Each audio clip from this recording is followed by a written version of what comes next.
So over here in Ohio, yesterday was a low of like 37, 20 degrees. And now this week is going to be up to 60, 70 degrees. And I want to ride my motorcycle, but last season I had a battery issue and it would keep on dying on me. So I got a brand new battery from Harley-Davidson. We're going to check the tune on it, make sure everything's all running okay and it's all calibrated, which I'm sure it is. We're also going to go ahead and change the engine oil on it. While we're at it, I got 3 quarts of 20W50 full synthetic and just an oil filter from Harley-Davidson. This bike is not stock. It was born in 883. You guys didn't see the build. I could show some clips. But this used to be a 883, and last season I went ahead and changed it over to a 1200.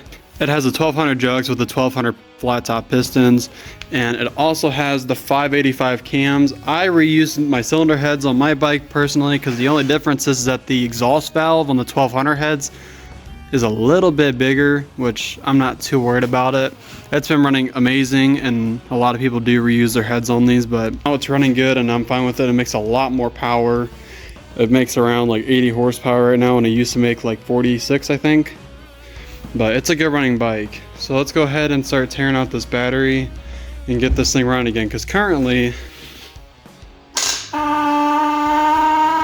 yeah, it's dead. And the fuel pump has not been ran in a while, so probably have to put some cleaner through the fuel as well. Alright, so the first thing we're going to do is go ahead and remove our seat so we get eyes on our battery. There's just this little screw here. It's been on there all some... Oh no, I got it. I thought it was going to be tight, but it's not. So we're going to go ahead and set that to the side.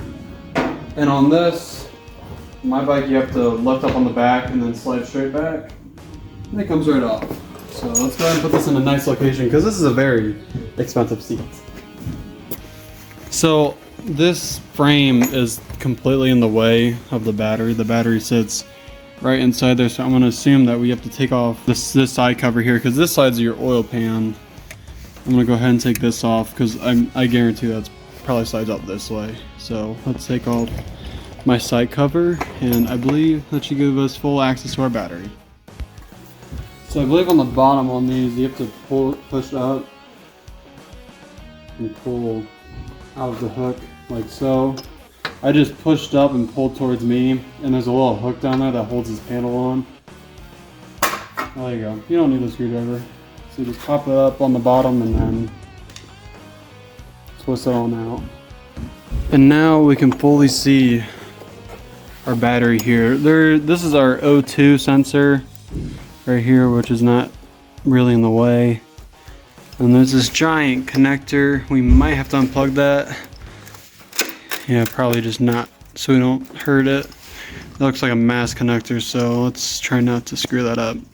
The battery hold down here looks like there's a hook. And I guarantee you probably pull this hook towards you and flip it over that little flat spot. So let's go ahead and do that. I never looked up instructions or anything. I'm just kind of winging it. And so far I think I'm making all the right moves. We're about to find out if this is a right move or not. Oh yeah. So I'm pushing this in. Just fold that up. Now that's released.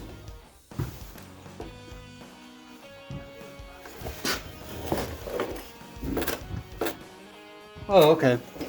So you undo the strap up here, and then underneath it looks like there's a 10mm bolt on this bracket here, and that allows you to remove this bracket. Alright, so I got my 3/8 socket with an extension in my ratchet. We're going to remove this bolt on the bottom that holds our bracket in, and once we pull this bracket out, this battery should be good to be removed. So let's go ahead and remove that and see how easy it is to extract. Yeah, I think we got to remove this connector. So there's a little tab here on this connector. I'm just going to lift up on it and then pull it straight out. And that, oh, it holds all our fuses. Okay, so that's for your fuse boxes, I guess. Wow, I'm learning a lot. So now we get our bracket off. So we go and set that to the side, and the screw never comes fully out. You just loosen it and it will eventually just come off. It doesn't actually come out of the bracket. And now we should be able to take off our positive cable And the battery, in theory, should slide right out, I believe. And there's two connectors on this post, so make sure you put both of them back because I'm sure they're important. So now these are off. Alright, so now that we have all that removed, the battery literally just slides right out. And now we could get our new battery. This thing is definitely the original battery.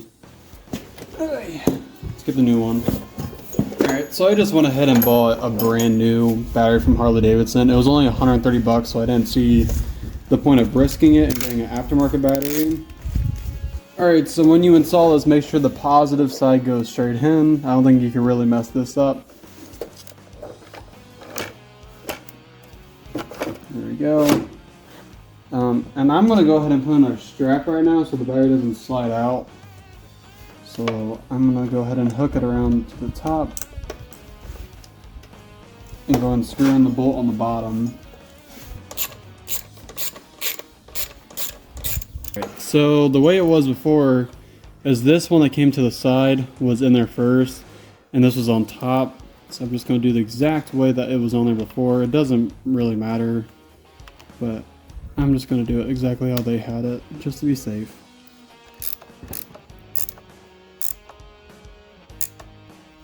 Don't go too tight so you don't strip out your terminal. We're going to put our cover back on like that. Same thing with the ground. I'm going to grab our new bolt and install our ground side on our post. You might hear some electrical noises and see some sparks, but don't be worried. It's completely normal. Now let's go ahead and install our fuse box back in. Just going to slide it right in. Alright. And that's it. Our battery's now installed. Now I'm going to just go ahead and start it with the seat off like this and see what happens. I'm also going to be doing the oil change on this bike, so I want the oil to be hot so that all the oil drains out. So underneath here, there's a little clip right here. It's a little hook. You begin the opening over that, so you got to push up and push straight forward and it should click right on.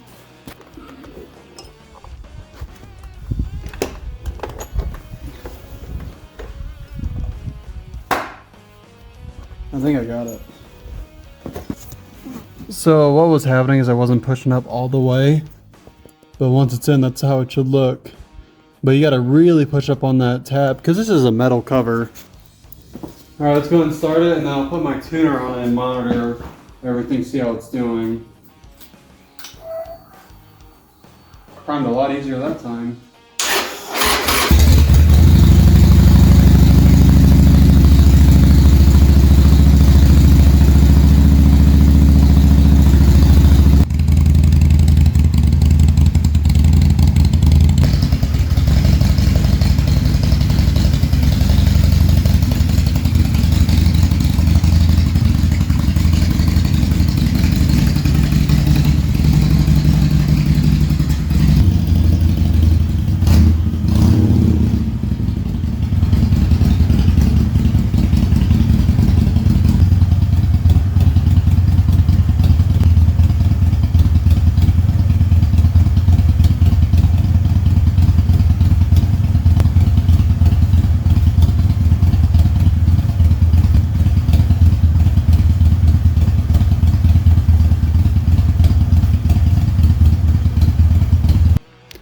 So I got my bike all hooked up to my scan tool. I couldn't talk through it because how loud this thing is.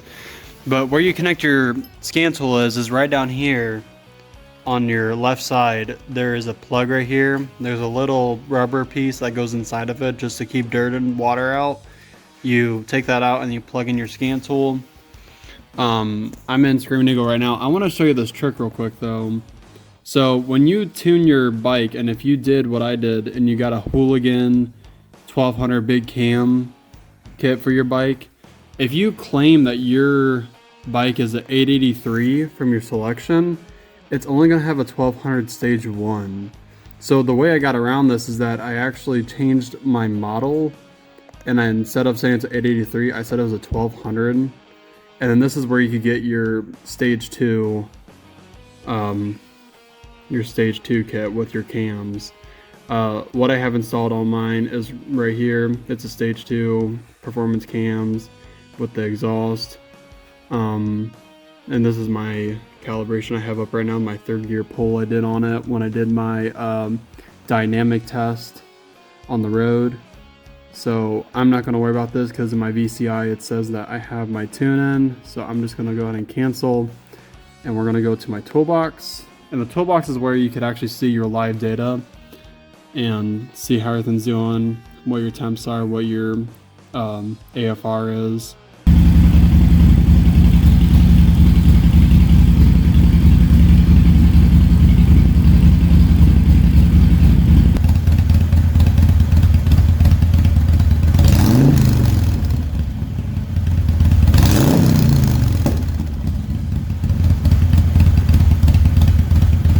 So all our data looks fine for our bike. There's no knock retard data. Our AFR looks really good. And our engine temp is now up to 280 degrees. It's cooling down now. We're gonna go ahead and start draining the oil in this thing. And yeah, get ready for riding season. I also gotta do my primary as well. I'll make a separate video on that. I didn't get primary oil. I just got engine oil. So your oil reservoir is here. I like to go ahead and take this off so that it all drains out a lot nicer.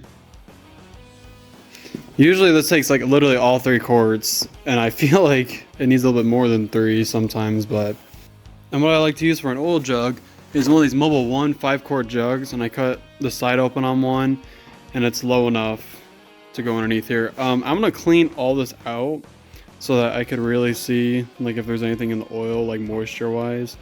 This thing is absolutely filthy. That's gross. But let me go and clean this out and we'll go and start draining the oil. Alright, our oil jug is pretty dang clean.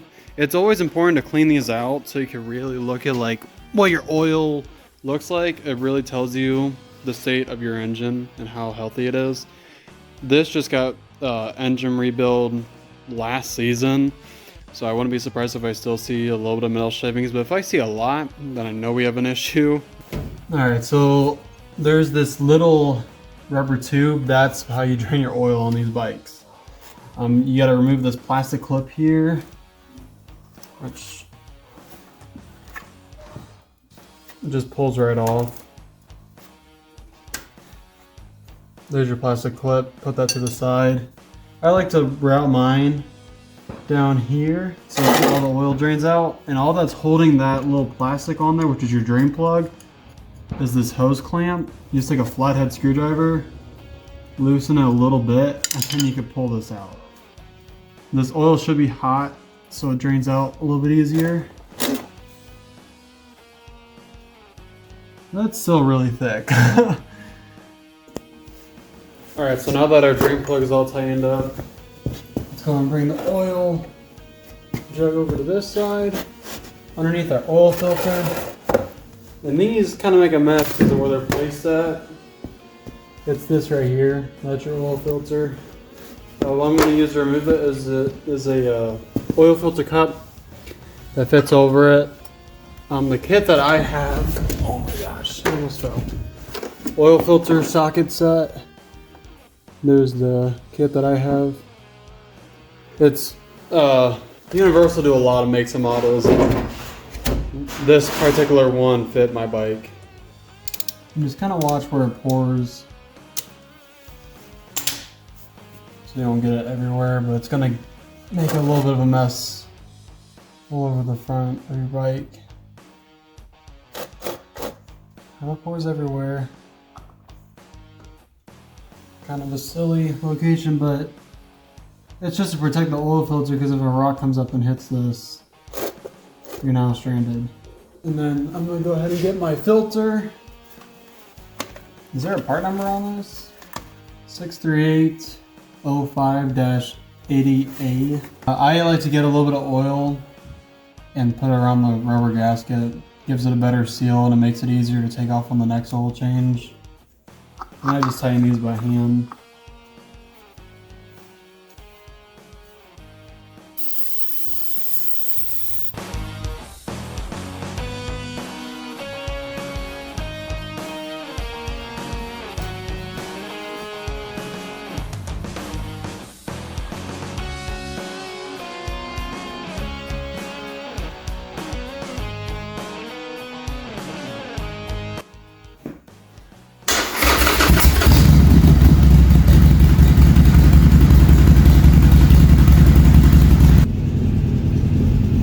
So on most Harley-Davidsons, they're designed to where the dipstick is able to be checked while it's on the kickstand. So go ahead and take your dipstick out. And then put it back in, twist it down, push the button, push it back up. And as you can see, it's at the halfway point. And I let my bike run for a couple minutes so that all the oil circulated in the system. So that's it for the oil change. Alright guys, that wraps up today's video of doing the battery and oil change on my 2019 Sportster. If you learned anything new, make sure you like and subscribe. If I get to, let's say 10,000 subscribers, I've been thinking about putting on a turbo kit for this Sportster. This summer, I plan on taking this with a jack strip, so we'll get some bass times on the tune that we're on now with our setup. But if I get 10,000 subscribers, I'll buy the turbo kit for this Sportster. They have a crazy turbo kit. I'll put a picture of it on it right now. And it is sick. I would love to turbo this thing, but 10,000 subscribers and we'll do it. So tell your friends, tell your mom, tell your dog. You know the deal. Have a good one, guys. See you in the next video. Later.